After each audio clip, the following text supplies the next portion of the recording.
Quando presenciamos o sofrimento, nos perguntamos onde está Deus?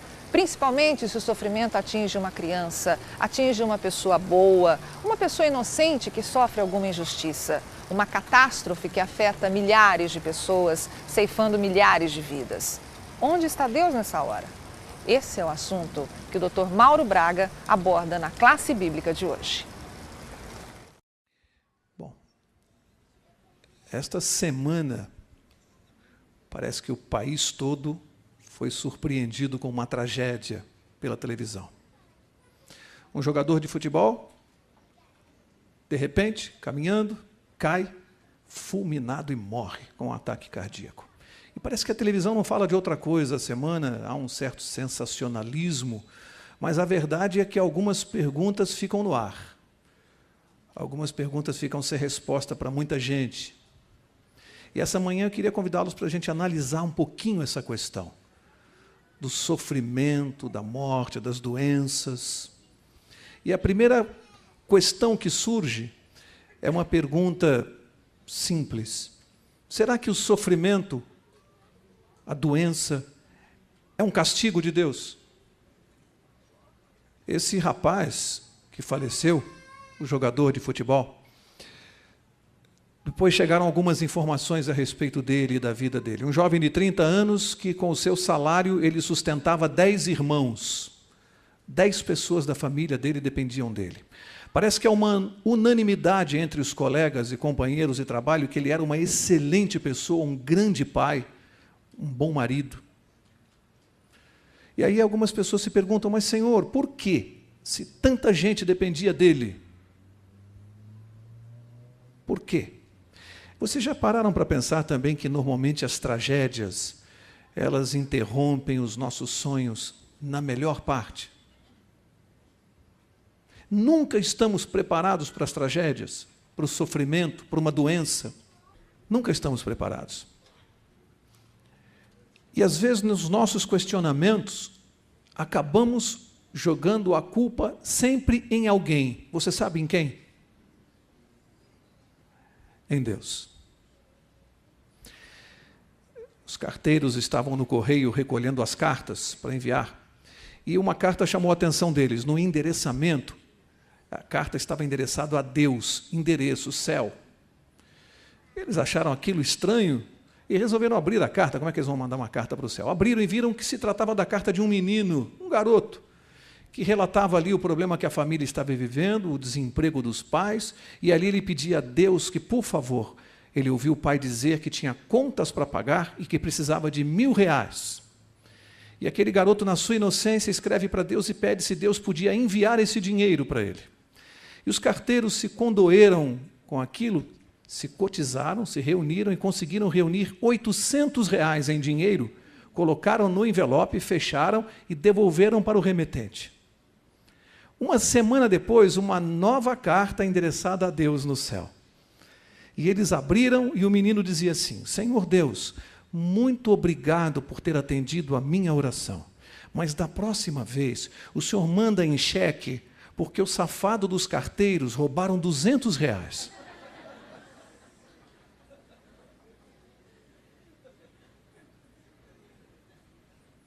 Às vezes nós fazemos isso com Deus.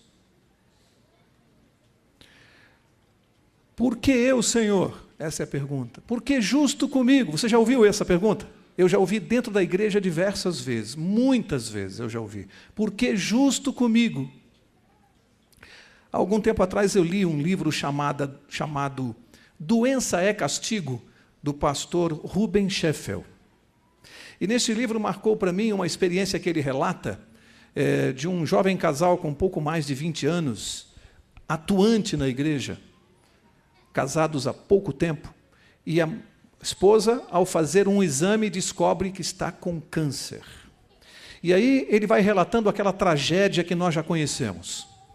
Quimioterapia, perda dos cabelos, emagrecimento, envelhecimento, a pessoa vai definhando, e ele vai contando aquilo. A igreja se perguntava sempre, por que justo com eles, pessoas fiéis, que colaboram aqui na igreja?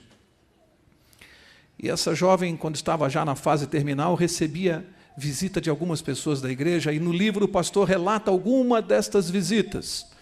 algumas dessas visitas. Ele diz assim, foi um diácono da igreja visitá-los, e esse diácono, ao conversar com essa moça para animá-la, ele dizia que ela tinha que entender que aquilo era um apelo definitivo de Deus para ela, porque talvez houvesse na vida dela algum pecado oculto, e que aquilo poderia ser um castigo de Deus para a salvação dela, para que ela acordasse. O diácono diz isso para ela.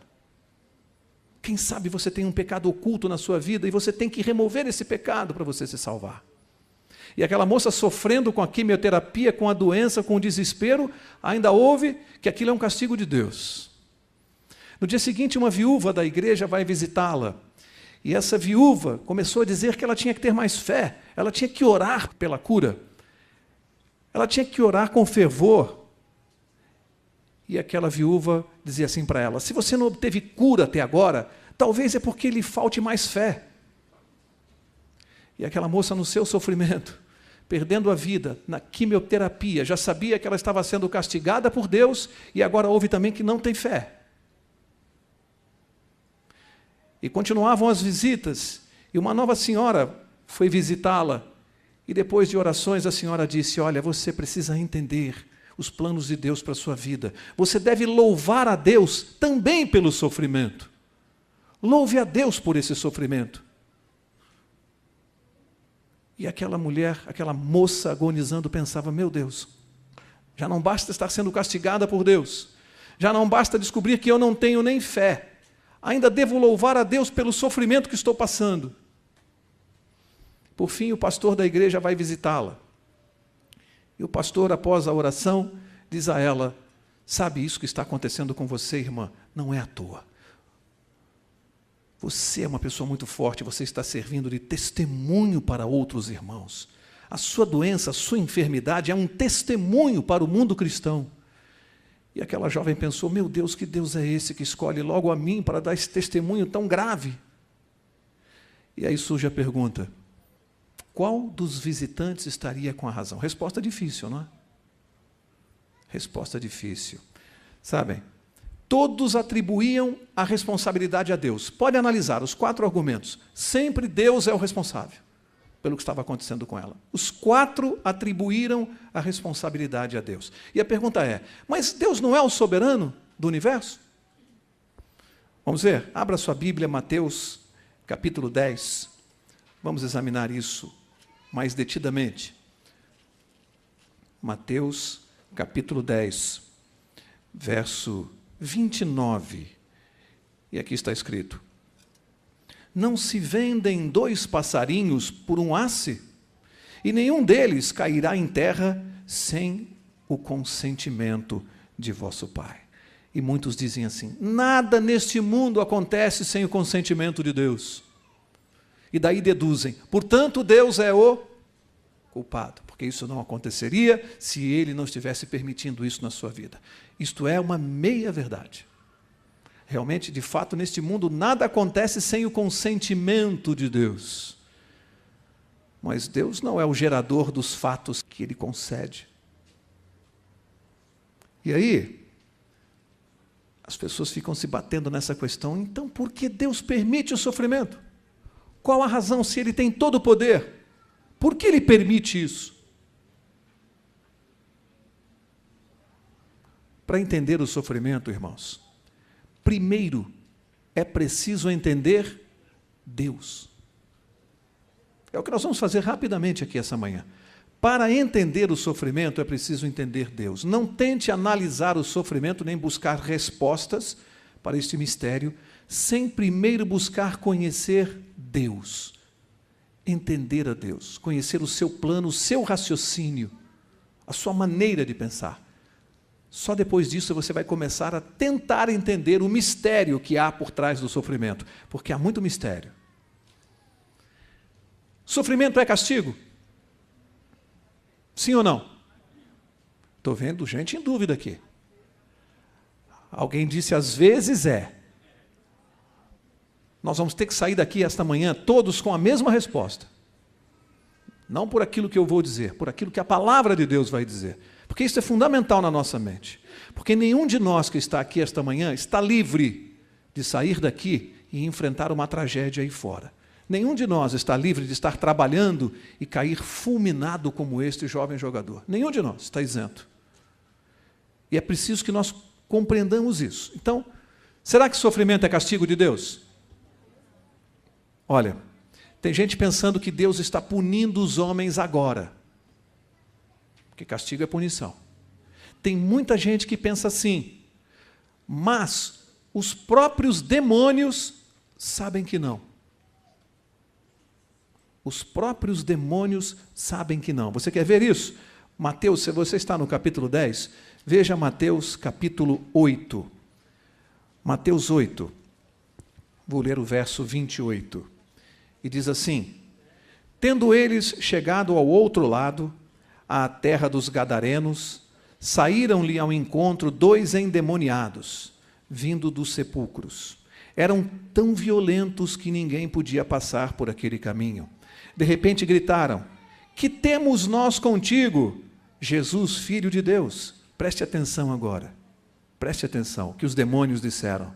Vieste aqui atormentar-nos antes do tempo? Por que os próprios demônios perguntaram a Jesus se Jesus tinha vindo atormentá-los antes do tempo? Eles conhecem as Escrituras? Conhecem qual foi o tempo reservado por Deus para fazer justiça? Deus reservou um dia para fazer justiça, em que Ele castigará o pecado. Portanto, Deus não está exercendo essa justiça antes do tempo. Primeira resposta: sofrimento não é castigo. Guarde isso. Sofrimento não é castigo. É outra coisa que nós vamos ver mais adiante. Mas não é castigo de Deus, porque os próprios demônios disseram: Deus não está castigando ninguém antes do tempo reservado e do dia reservado para isto. Primeira questão. Mas isso é um pensamento antigo, essa relação entre o castigo de Deus e o sofrimento. Isso não é moderno. Isso já está revelado nas Escrituras. João, capítulo 9. João, capítulo 9, vai mostrar que isso não é moderno, é bem antigo. João 9, verso 2. E diz assim: os discípulos de Jesus perguntaram: Rabi, olha a pergunta, quem pecou, este ou seus pais, para que nascesse cego? Olha a relação entre o castigo e a cegueira. Quem pecou, Jesus? Foi ele ou foram os pais dele para que ele viesse ao mundo cego? Qual foi a resposta de Jesus? Jesus respondeu: nem ele pecou, nem seus pais. Mas isto aconteceu para que se manifestem nele as obras de Deus. O que Jesus fez? Mostrou claramente que o sofrimento daquele homem não tinha nenhuma relação com o castigo de Deus. Nenhuma relação. Porque Deus não está fazendo juízo antes do tempo. Ele reservou um dia para isso. Deus não está castigando ninguém hoje. Os demônios sabiam disso e disseram isso a Jesus. Sabiam perfeitamente. Se os demônios sabem, nós não temos que saber muito melhor isto e compreender o plano de Deus para nós. Bom, sofrimento não é castigo. Aprendemos isso até agora. Mas sofrimento e morte são consequências naturais do pecado. Isso é outra coisa. Consequências naturais do pecado é uma coisa, castigo de Deus é outra. Muito diferente. Vamos analisar aqui 5 causas principais do sofrimento. 5, pelo menos as 5 principais. Primeira, abre lá, Eclesiastes, capítulo 9. Eu disse que para compreender o sofrimento é preciso primeiro entender a Deus. Eclesiastes, capítulo 9, eu vou ler o verso 2. Diz assim: tudo sucede igualmente a todos. O mesmo sucede ao justo e ao ímpio, ao bom e ao mau, ao puro e ao impuro. Verso 3. Este é o mal que há em tudo que se faz debaixo do sol, que a todos sucede o mesmo. Compreenderam?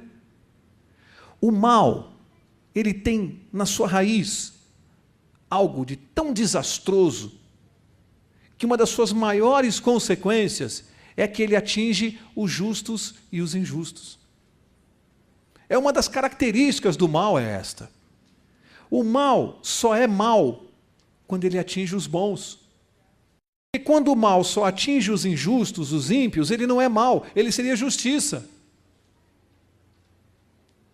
Justiça é uma coisa, mal é outra. Nós só conseguimos entender a gravidade do mal quando ele atinge os justos. Aí ele efetivamente mostra a sua cara. E é isso que a Bíblia está dizendo. Este é o mal que igualmente sucede aos bons e aos injustos. Primeira característica dele. Então eu preciso compreender isso. Se eu sou uma pessoa fiel a Deus e o mal me atinge, isso é uma revelação da gravidade do mal e Deus não tem nada a ver com isto. O mal está me atingindo em função da sua própria característica principal de malignidade e injustiça. E Deus não tinha outra maneira, Ele não conseguiria explicar isto aos anjos no céu quando houve a rebelião, a não ser deixar que o mal mostrasse a sua cara, que o mal desenvolvesse o seu caráter. E nós temos que ver isto hoje, a malignidade do mal. Segunda causa de sofrimento, Gálatas capítulo 6, verso 7. Agora sim, agora tem um pouco a ver com o pensamento manifestado aqui há pouco, mas de forma talvez não tão correta. Vamos ver melhor isso. Gálatas 6, 7. Diz assim: não vos enganeis, Deus não se deixa escarnecer. Preste atenção. Tudo o que o homem semear, isso também ceifará.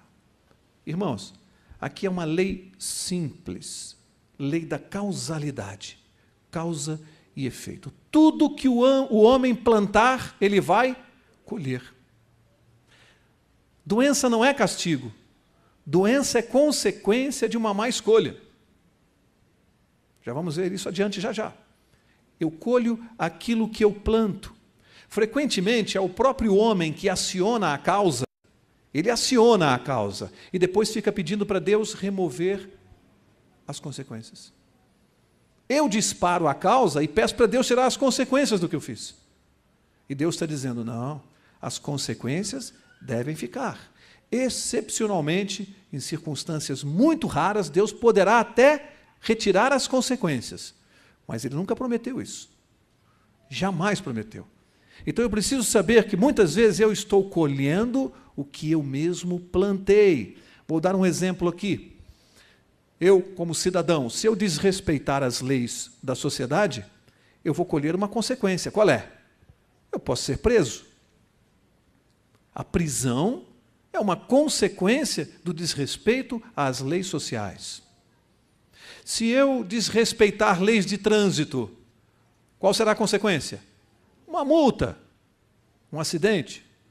Eu desrespeitei e colho a consequência do que eu plantei. Seria justo eu passar no farol vermelho, tomar uma multa quando eu receber lá e ler e falar assim, puxa vida, hein? Deus me castigou. É justo isso? Eu desrespeitei a lei de trânsito, eu fui multado, causa e efeito. E Deus não intervém nesse ponto. Se eu desrespeitar leis de saúde, aqui é o ponto, hein?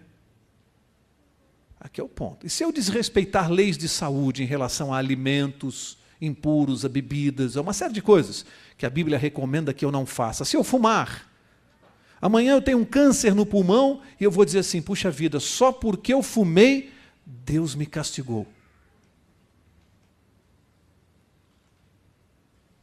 Tem muita gente que pensa assim. Esquece que é uma lei de causa e efeito. Se eu desrespeitar uma lei física, por exemplo, a lei da gravidade, e eu me dependurar no 25º andar de um edifício e me atirar lá para baixo, desrespeitando uma lei da gravidade, o que acontece? Eu vou morrer, porque eu desrespeitei uma lei física. O que Deus tem a ver com isso? E por que será que a gente tem tanta dificuldade de entender isso? Que Deus não tem absolutamente nada a ver. Quer ver mais uma causa de sofrimento? Mateus capítulo 24. Mateus capítulo 24, a Bíblia vai nos mostrar mais uma causa de sofrimento. Olha o que Jesus disse aqui, verso 7, Mateus 24, 7. Jesus disse assim: levantar-se-á nação contra nação, reino contra reino, haverá fomes, pestes, terremotos em vários lugares. Viram aqui mais uma causa de sofrimento? Catástrofes naturais que atingem bons e maus, sem distinção.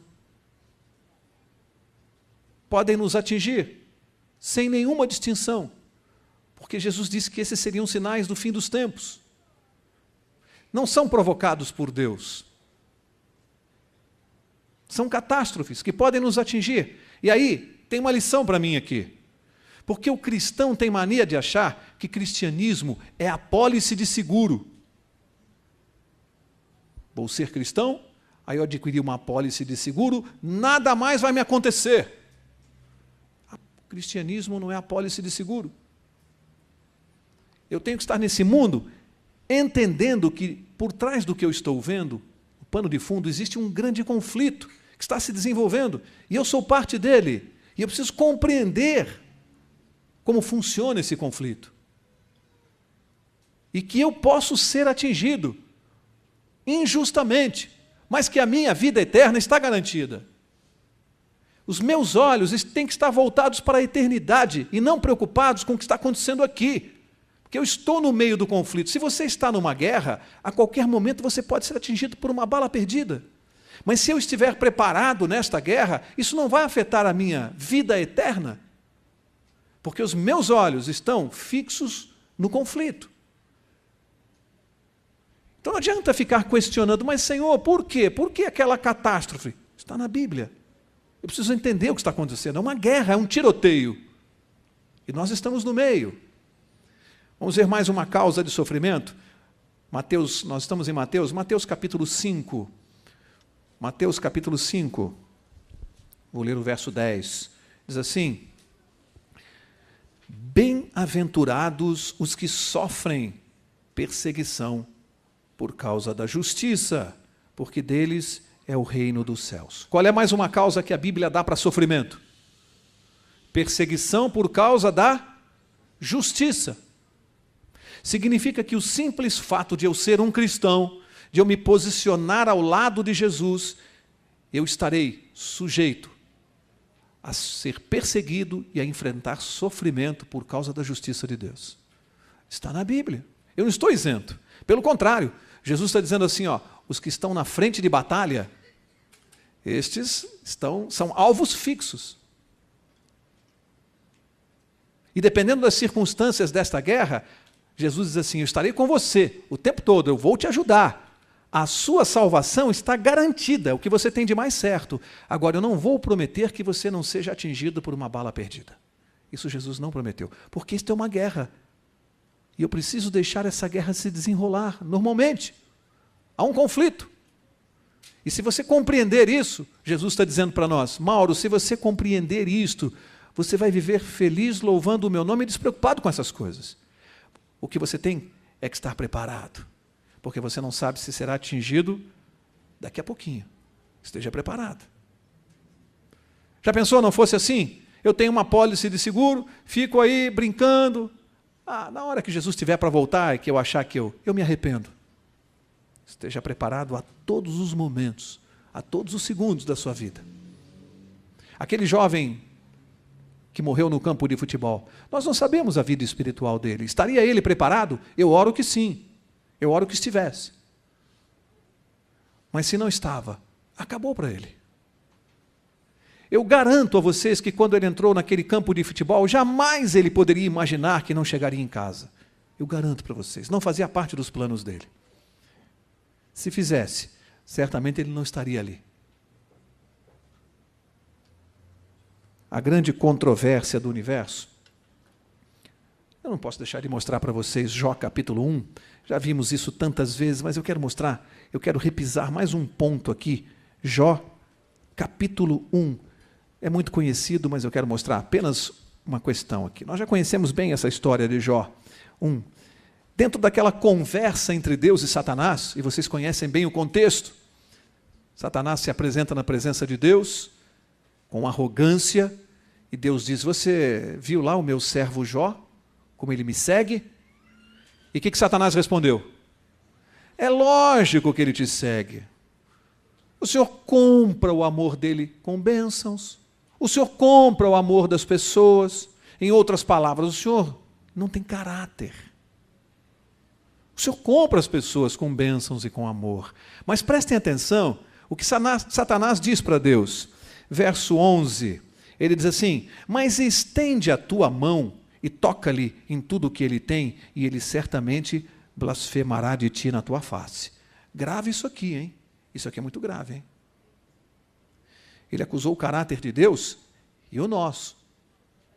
Porque aqui Deus foi acusado de corromper e nós de sermos corruptos. Lógico que o Mauro te louva e vai lá todo sábado na igreja pregar. O Senhor não cobra ele de bênçãos. Tira dele o que ele tem, e o Senhor vai ver como ele vai vir aqui blasfemar na tua face. Isso é grave, a acusação é muito séria. E os anjos e o universo estão de olho nessa acusação. Será? Mas ele disse assim para Deus: estende a tua mão e tira o que ele tem. Você quer prestar atenção na resposta de Deus para ele? Olha a resposta de Deus no verso 12. Disse o Senhor a Satanás: muito bem, tudo o que ele tem está onde? Em tuas mãos ou no teu poder. Está em tuas mãos, Satanás. Somente contra ele não estendas a mão. Deus disse o quê? Quando Satanás propôs que Deus praticasse o mal, tira dele o que ele tem. Qual foi a resposta de Deus? Não, eu não faço isso, ele está em tuas mãos. E se você ler o resto do relato, você vai ver o que Satanás fez na vida de Jó. Tirou tudo que ele tinha, gado, fazenda, família, filhos, tudo, ele perdeu tudo. Quem causou todo esse sofrimento e desgraça aqui? A Bíblia foi clara, foi Satanás, não foi Deus. Não foi Deus. Deus não tem absolutamente nada a ver com essa desgraça aqui. Mas alguns perguntam: tá bom, não foi Deus, mas por que ele permitiu? Porque há uma controvérsia. Eu sirvo a Deus por interesse ou por amor? Havia outra maneira de Deus responder essa pergunta, dizendo assim: eu vou deixar que o próprio Mauro responda. Faça com ele o que você quiser. Sabe o que é que Deus revela aqui? Ele tinha certeza que Jó o servia por amor.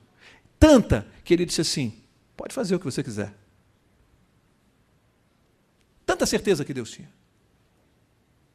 E hoje nós estamos respondendo a mesma pergunta com as nossas atitudes? Será que eu sirvo a Deus por interesse ou por amor? Eu não tenho que responder essa pergunta? E não está aí a razão pela qual Deus permitiu? Para me dar a oportunidade de revelar ao universo a motivação do meu serviço a Deus. Deus me dá a oportunidade. Mauro, você tem uma oportunidade agora de mostrar. Mostre. E se eu confio nesse Deus, eu temo o quê? Quando eu sei, pela própria palavra, que as desgraças que vêm para a minha vida não são provocadas por Ele. O meu relacionamento com Ele está perfeito. Não é afetado por isso. Por nada disso afeta o meu relacionamento com Deus. Porque eu sei que não vem dEle.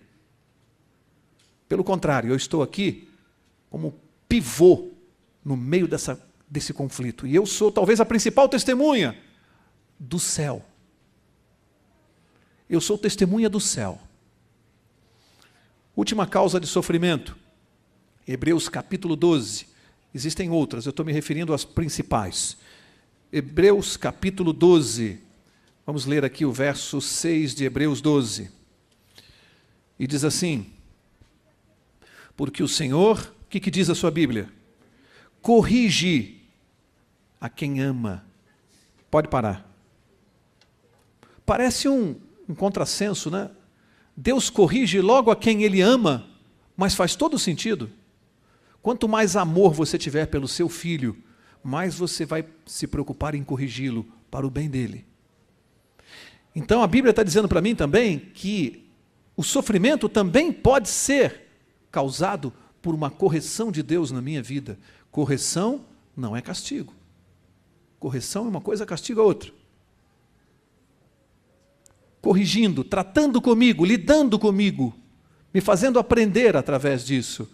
Olha, 19, Salmo 119 tem aqui algo interessante para a nossa vida. Mostra bem a natureza do ser humano, a nossa natureza. Olha o que está aqui. Aqui diz assim: antes de ser afligido, andava errado, mas agora guardo a tua palavra. Bem ser humano, né? Antes de eu ser atingido, ser afligido pelo sofrimento, eu andava errado. Mas agora que o sofrimento me alcançou, agora eu guardo a tua palavra. Esse é aquilo que, quando a gente diz assim, né? Alguns vêm pelo amor, outros vêm pela dor. E Deus sabe disso. E Deus quer nos salvar. E ele pensa assim, bom, se com esse aqui não tem outro jeito, é pela dor, eu amo tanto e quero tanto que ele more comigo, então vai ser pela dor. Olha também o verso 71 aqui do Salmo 119. Verso 71. Foi-me bom ter sido afligido para que aprendesse os teus decretos. Está agradecendo como um filho agradece ao pai quando ele passa a ter entendimento, quando cresce, quando atinge a maturidade, quando é pai. Eu, depois que me tornei pai, agradeci muito mais ao meu pai, porque hoje, como pai, eu o entendo muito melhor. E eu agradeço ao meu pai a educação que ele me deu, as correções que ele me deu por amor. E imagino o quanto deve ter doído muito mais para ele do que para mim. Eu agradeço ao meu pai. E é isso que Deus espera de nós, ao crescermos espiritualmente, possamos entendê-lo melhor e agradecer a Ele pelas correções. Eu quero começar a encerrar. Eu li a história do missionário nos Estados Unidos chamado Fred Adams, e achei uma história interessante desse missionário, porque ele trabalhava muito, atendia muito ao serviço de Deus. E o relato da vida desse homem é um relato verídico. É que um dia, trabalhando na reforma de uma igreja, o telhado despencou, caiu sobre o ombro dele, partiu a coluna e ele ficou paralítico. E esse homem começou a questionar Deus duramente, porque na cabeça dele era incompreensível: Senhor, dentro da tua igreja, trabalhando na reforma da tua igreja, na tua obra, o Senhor permite que o telhado caia sobre mim e eu fique paralítico para o resto da vida? Por que, Senhor? A interrogação. Esse homem foi ficando revoltado. Ele buscava a resposta e não encontrava a resposta. Na cabeça dele era impossível que isso acontecesse dentro da igreja. Até que, segundo a história, uma determinada tarde, o filhinho dele pequeno, uma criança de 3 anos, teve um desarranjo intestinal, passou muito mal, foi levado ao médico e o médico lá suspendeu a alimentação, porque o menino não parava de ter diarreia e de vomitar. Suspendeu toda a alimentação e a recomendação do médico era: depois de 18 horas, ele vai sentir muita sede, mas não deem logo água para ele. Esperem 2 horas e deem 2 colheres de água para o estômago ir se acostumando, e depois, aos poucos, só depois de 2 horas vai poder beber água. E os pais foram para casa e o menino, criança, foi ficando ali na cama. Depois de algumas horas, o garoto começou a pedir água. E o pai dizia: filho, não pode dar, o médico disse que você não pode tomar água agora. E o garoto chorava e pingava lágrimas. E o menino olhava para o pai e dizia: pai, eu quero água. E chorava, desesperado porque queria água.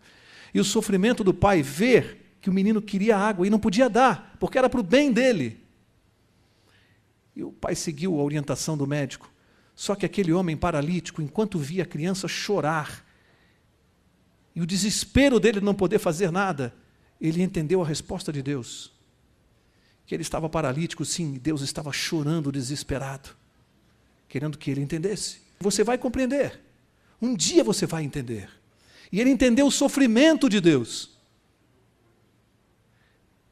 E fez exatamente como o médico mandou: 2 gotas d'água, 2 colheres, depois de 2 horas o copo, e no dia seguinte o garoto corria pela casa, brincando, alegre. E aquele homem paralítico entendeu que um dia ele também vai correr pelo céu, brincando, alegre. Porque há um pai que o ama. Há um conflito, e nem tudo nesse conflito tem explicação. Há mistérios. Nós só vamos saber na eternidade. Deus precisava deixar que o mal mostrasse a sua face, a sua verdadeira face, exatamente como ele é, para que nós pudéssemos ter ojeriza pelo mal. Porque Deus não quer correr o risco de alguns de nós ainda nesta altura do conflito, dizermos assim: mas o pecado não é tão ruim assim quanto dizem. O diabo não é tão feio quanto parece. Deus não pode correr esse risco. E ele está respondendo uma outra pergunta: por que não destruiu o mal lá no céu, quando a rebelião começou? Sabe, Deus, se tivesse feito isso, certamente os anjos não compreenderiam e não veriam justiça de Deus naquela destruição. Não veriam, não tiveram nenhum contato com o mal, não teriam capacidade de entender a destruição de Deus naquele momento. Seria um ato tirano. Deus prometeu que vai destruir o mal, sim, com certeza ele vai. Mas numa situação completamente diferente, eu vou dizer qual é: sem nenhuma voz de reprovação dos seres inteligentes. É diferente ou não é? Deus fazer sem nenhuma voz de reprovação. Ele ainda vai dizer assim: e agora? Posso destruir? Posso acabar com o mal? Vocês concordam? Vocês concordam que eu tinha razão? E o universo inteiro dirá: nós concordamos, Senhor, porque agora nós entendemos. Só agora. O plano de Deus é muito melhor do que os nossos planos. E nós temos que aprender a confiar mais a Deus. Vocês já imaginaram o desespero de Jesus no céu? Se ele pudesse entrar nos hospitais e tirar todos os doentes dos leitos e mandar para casa? Já imaginou a vontade que ele tem de impedir que as armas disparem? O desespero de impedir que os aviões caiam? Mas se Jesus fizesse isso, esse conflito jamais terminaria, porque nós jamais veríamos o mal se toda vez houvesse intervenção divina, minimizando os efeitos do mal. Como é que nós poderíamos entender o mal? Deus não pode intervir. Ele precisa deixar ir até o fim. O problema é a nossa tendência humana. Nós, seres humanos, nós somos assim. Nós temos a inclinação de atribuirmos a nós mesmos os sucessos da vida e culparmos a Deus pelas desgraças. Os sucessos são nossos, as desgraças, a culpa é de Deus. Tendência humana de fazer isso. Esse filme está no finzinho, está acabando. Uma mãe estava bordando e o garoto brincando assim no chão perto dela, brincando com os brinquedos enquanto ela bordava. E ele às vezes olhava para cima para ver se a mãe estava ali e ele percebia por baixo aqueles fios de linha entrelaçados com cores estranhas e ele dizia: mamãe, o que você está fazendo? E ela dizia: estou bordando, filho. Está muito feio. E ela dizia: filho, você está vendo aí de baixo, realmente não fica bonito. A mamãe não terminou ainda. Um dia a mamãe vai colocar você aqui no colo e você vai ver como vai ficar. E ele continuava brincando. Daqui a pouco ele olhava para cima e dizia assim: mãe, mas está feio demais. Ela dizia: filho, vai brincar um pouquinho, daqui a pouco a mamãe te chama. E ele foi. Quando ela terminou o bordado, ela chamou e falou: filho, senta aqui no meu colo, senta aqui de cima. Aí ele olhou, ela tinha terminado e ele falou: mãe, que desenho lindo! E ela disse: viu, filho, que lição você aprendeu hoje? Às vezes, quando a gente olha de baixo, a gente acha que a coisa está muito feia e a gente não consegue entender o desenho. Mas um dia Deus vai nos colocar no colo e vai dizer assim: Mauro, senta aqui. Olha agora o desenho aqui de cima, da visão que eu tenho. Lá de baixo você vê as coisas muito feias, mas daqui de cima você vai ver como eu vejo. E eu vou dizer: Senhor, que desenho lindo o Senhor fez na minha vida. Obrigado ao Senhor pelo teu plano, pelo Senhor ser muito mais sábio do que eu. Obrigado por ter tido paciência comigo. Obrigado por ter me corrigido. Obrigado por ter me feito testemunha do céu nesse conflito. Que Deus te abençoe e que nós possamos sair daqui, pelo menos conhecendo um pouco melhor a Deus, já que as tragédias são muito difíceis de explicar. Mas o Deus que eu e você conhecemos é muito simples e muito fácil de entender e de amar. Que Deus te abençoe, que Deus cuide de você e que, certamente em breve, todos nós estaremos longe de tudo isso e as desgraças serão coisas que nem na nossa lembrança não estarão mais. Que Deus abençoe a cada um de vocês. Se você tiver alguma dúvida sobre o assunto tratado na classe bíblica de hoje, entre em contato conosco através do e-mail que aparece no seu vídeo. Até a próxima!